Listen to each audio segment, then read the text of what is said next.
গত 7 বছর ধরে আমি এই ব্যথার ভুগতেছি।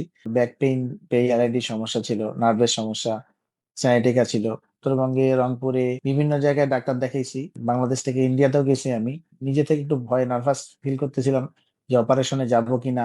আমি যেহেতু ব্যবসায়ী মানুষ, লং টাইম বসে থাকার কারণে আমার ব্যথাটা আসলে এত বেশি পরিমাণে হয়ে গেছিল। আল্লাহর অশেষ রহমতে আপনাদের সাথে যুক্ত হওয়ার পরে প্রথম থেকেই ব্যথা, প্রথম 7 দিন 10 দিনের মধ্যেই ব্যথা কিছুটা রিলিফ হওয়া শুরু করে। আপনাদের সাথে জার্নি শুরু হওয়ার পূর্বে আমার ব্যাক পেইন, পেরিয়ালাইটিস সমস্যা ছিল, নার্ভের সমস্যা, সায়াটিকা ছিল। সবকিছুর মধ্যে আমার ব্যথাটা এত বেশি ছিল যে আমি বিভিন্ন জায়গায় ডাক্তার দেখাইছি। আমাদের উত্তরবঙ্গে, রংপুরে, তারপরে আমাদের এই বাংলাদেশ থেকে ইন্ডিয়াতেও গেছি আমি। গত 7 বছর ধরে আমি এই ব্যথায় ভুগতেছি। অনেকদিন ধরে আমাকে অনেক ডাক্তারই বলছে যদি আপনার এই সমস্যা যদি রিকভারি না হয় তাহলে অপারেশন করতে হবে। তো আমার বয়স যেহেতু 30-31-এর মধ্যে, দেন আমি নিজে থেকে একটু ভয়, নার্ভাস ফিল করতেছিলাম যে অপারেশনে যাব কিনা। যখন ইন্ডিয়া গেলাম, গেল 23 সালের শেষের দিকে, ডিসেম্বরের দিকে, তখন সেই ডাক্তার বলল যে আপনার যে সমস্যা, নেক্সট টাইমে যদি আপনার মেজর কিছু হয় তাহলে অপারেশন করতে হবে। তো আল্লাহর কাছে সবসময় নামাজ পড়তাম, দোয়া করতাম, বলতাম যে আল্লাহ আমাকে এটার জন্য শেফা দান করো, যে কোনো ওয়েতে যেন শেফা হয়। আল্লাহর অশেষ রহমতে আপনাদের সাথে যুক্ত হওয়ার পরে প্রথম থেকেই ব্যথা, প্রথম 7 দিন 10 দিনের মধ্যেই ব্যথা কিছুটা রিলিফ হওয়া শুরু করে।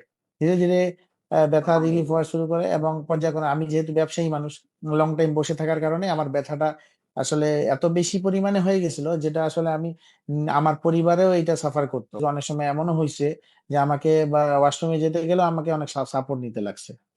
এই আপনাদের সাথে যুক্ত হওয়ার পর থেকে আমি নিজেকে এত লাকি মনে করি যে আল্লাহর অশেষ রহমতে ব্রেসমেদের সাথে যুক্ত হওয়ার পর থেকে আমি যে কোনো সমস্যা, এই সমস্যাগুলো বুঝতে পারি যে আসলে কোথায় কোনটা সমস্যা হচ্ছে এবং নার্ভে যে প্রবলেম গুলো আমি ফেস করছি। আমি ইভেন আমি আমার অনেক ভাই ভাই ব্রাদার এবং অনেক আত্মীয় স্বজনকে বলছি যে ব্রেস মেথড এমন একটা প্ল্যাটফর্ম যেখানে আম, যে কোনো ধরনের এই আমাদের পিএলএডি সমস্যা, সাইনেটিকা সমস্যা কিংবা বিভিন্ন হাড়ের সমস্যা যাদের আছে, তারা যদি এখানে এক্সারসাইজ করে, কন্টিনিউ ক্লাস করে এবং ইফাত ভাই এর সাথে কন্টিনিউ কথা বলে এবং ভিডিও এই কলিং এ যে আমাদের ভিডিও কলিং এ যে আমাদের আমরা ক্লাসগুলো করি, এই শোন না। এগুলো যদি কন্টিনিউ কেউ করতে পারে তাহলে সে সাধারণ জীবনে লাইফ স্টাইলে চলে আসতে পারবে। কারণ আমাদের সাধারণ জীবনে আমরা এখনকার মানুষ, আমরা কিন্তু এখন পরিশ্রম করতে খুব একটা স্বাচ্ছন্দ্য বোধ করি না। আমরা পরিশ্রম করিও না। আমাদের যে যেটা করি ওটা ওই কর্মে ব্যস্ত, কিন্তু কায়িক পরিশ্রম, শারীরিক পরিশ্রম আমরা করতে চাই না। এই জন্য ব্রেস মেথড আমাদেরকে প্রতিটা জিনিস পুঙ্খানুপুঙ্খ বা জীবনে লাইফ স্টাইলে কিভাবে চলতে হবে, আমাদের উঠা বসা চলাফেরা থেকে শুরু করে যাবতীয় খাওয়া দাওয়া থেকে শুরু করে প্রতিটা জিনিসে আমাদের একটা নিয়মতান্ত্রিক চলার যে নির্দেশনা ব্রেস মেথড আমাদেরকে দিয়ে থাকে বা দিছে এতদিন ধরে। ইফাত ভাই আমাদেরকে প্রতিটা মুহূর্তে আমাদেরকে যেভাবে সাজেস্ট করছে, আমি মনে করি যে ব্রেস মেথড একটা অসাধারণ প্ল্যাটফর্ম যেখানে আমরা যারা ব্যাক পেইনের যারা আমরা সাধারণ মানুষ আছি, আমরা ব্রেস মেথড থেকে অবশ্যই এই ব্যায়ামের মাধ্যমে, এক্সারসাইজের মাধ্যমে ভাইদের পরামর্শক্রমে অবশ্যই সুস্থতা অর্জন করতে পারবো। আলহামদুলিল্লাহ আমরা যারা আছি এখানে, আমরা সবাই সুস্থ এখন।